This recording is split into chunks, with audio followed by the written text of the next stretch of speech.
maybe you should say that I no longer need the way. I miss how close we used to be. I'm skeptical about you and me.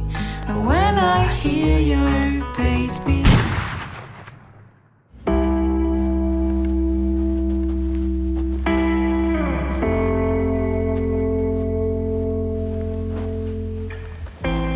accident occurred in 1989. I was shot in the face with a shotgun. I lost my sight instantly.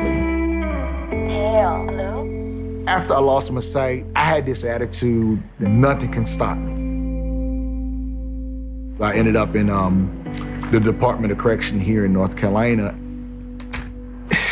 You're talking about, I done exactly about 11 years.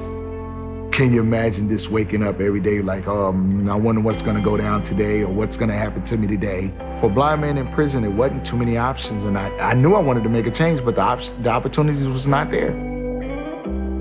My deepest desire while I was in prison was to contribute to society and pay it back to them. When I lost my eyesight, I lost my identity of who I thought I was or was going to be or could be. It was just like I didn't exist anymore. I did not know how to make my world back my world again. I lost my left eye within 2 operations, but I've had 36 surgeries on my right eye. Was not really prepared to lose all my vision.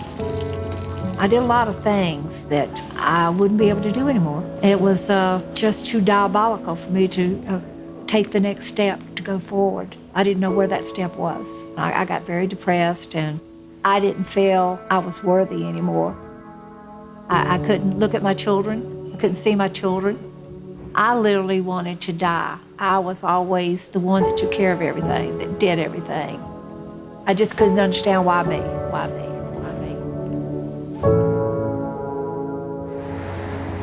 I was a truck driver for about 8 years. I started losing vision and decided, it wasn't safe anymore for me to drive. It went from driving around the country to sitting at home in my living room.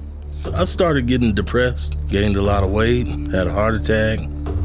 I was usually asked to try to drive people places, and now I'm the one asking for a ride. It really took a toll on me. I felt all alone, like nobody understood what I was going through. I didn't fit in because I needed a little help. San Antonio Lighthouse was the first people to contact me and say that they were willing to help.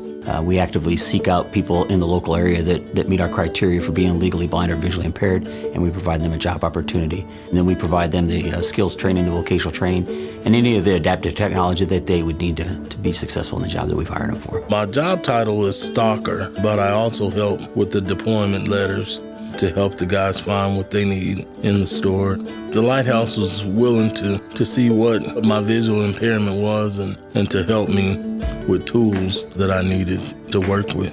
NIB is our parent organization, the umbrella for which all the lighthouses fall under. When we get a priority for federal contracts and for buying, then that allows us to employ blind labor. It allows us to manufacture goods that our soldiers, sailors, airmen, and Marines are going to use when they go downrange. Not only that, it allows us to contribute to the security of our nation, actually. It's awesome.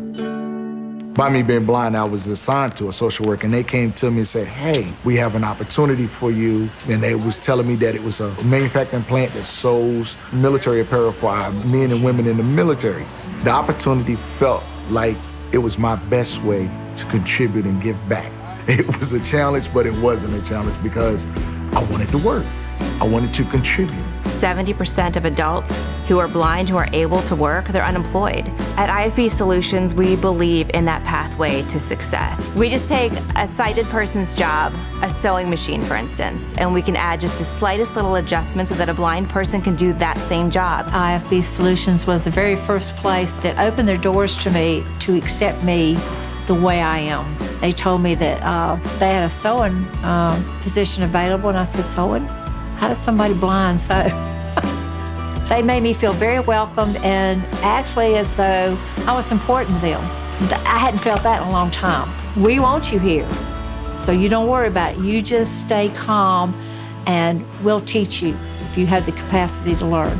My biggest desire in my life was to be able to work without being questioned or criticized because of my disability. My self-esteem was so low. Depression was so bad.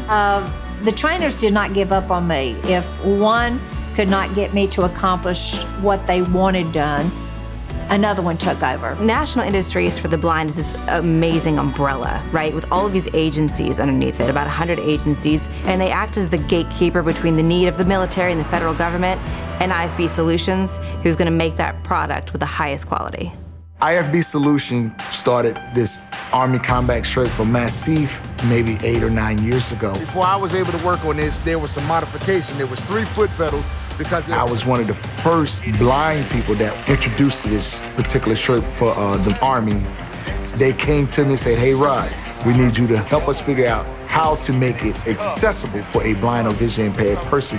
Worked on this Army combat shirt. After the modifications, we were able to produce over 1,000 of these a day. And man, that made us feel good. And I was put into ACS, and we started on the combat shirt.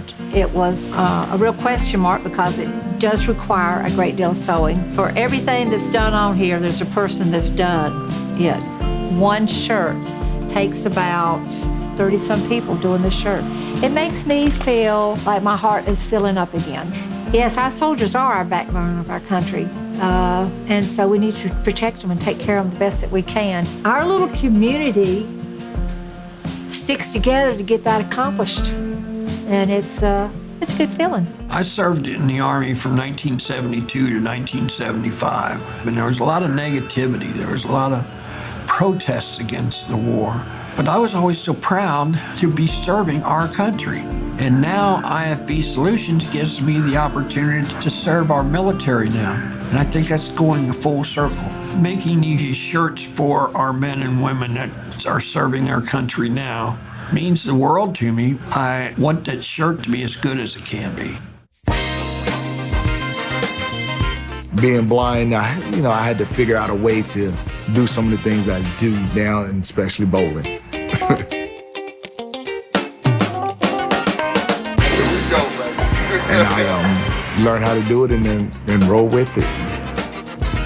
I took my eyesight for granted. And, just seeing everyday colors and things like that. I'm probably one of the coolest persons you'll ever meet. I just love life.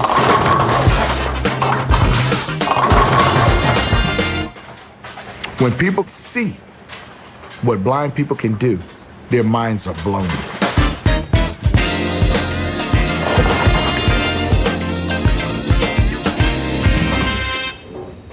This opportunity has changed my life in so many ways. My self-esteem has skyrocketed. I just feel alive again. If San Antonio Lighthouse hadn't come along, I really don't know where that depression would have taken me. Kind of feel like they've saved my life. My self-esteem level is so far through the roof. I feel worthy again. I pay taxes, I vote, my opinion matters. It just means the world to me that I was able to even find a place like this to be able to work. IFB Solutions gave me a chance to get my self-worth back. It was my first step out of my hole of despair and my loss, just feeling lost within myself. They helped me find me again, the Lynn I've always known.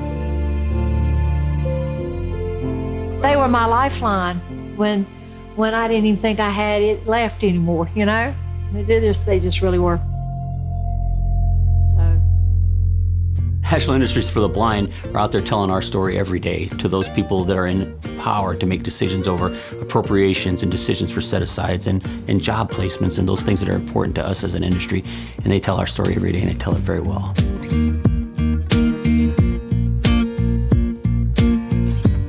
Everybody needs somebody. To me, IFB Solution is a family. They gave me an opportunity when I didn't think there was an opportunity out there. Because when I walked in here and other blind people accepted me with open arms, I said, I'm at home.